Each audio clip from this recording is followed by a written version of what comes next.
You ever notice at the burning bush that Moses keeps arguing with God? See, I was reading that story again, and honestly, it's kind of funny. God tells Moses what he's calling him to do, and Moses immediately starts listing reasons why it won't work. Who am I? What if they don't believe me? What if they don't listen? I'm not eloquent. Send somebody else. And the more I read it, the more I realize Moses isn't really talking about his abilities. He's talking about his identity.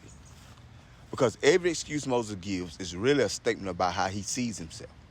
I can't, I'm not, I don't have.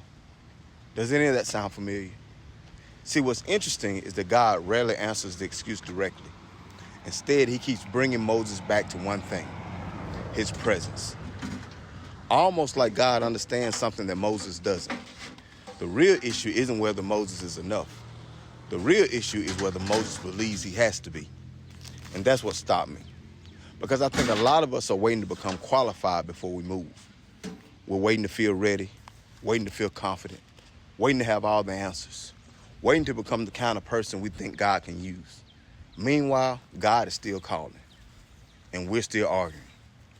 But you know what I've started wondering? What if the excuse isn't actually protecting us? What if it's hiding us?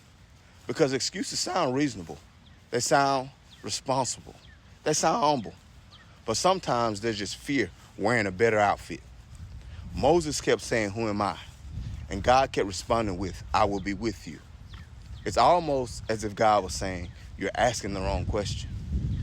Because transformation doesn't start when you finally believe you're enough. It starts when you stop making your limitations the center of the story. Anyway, that's just a little bit more about what I've been thinking. So what's the excuse you've repeated so many times that now it sounds like a fact? Comment excuse if this one hits home.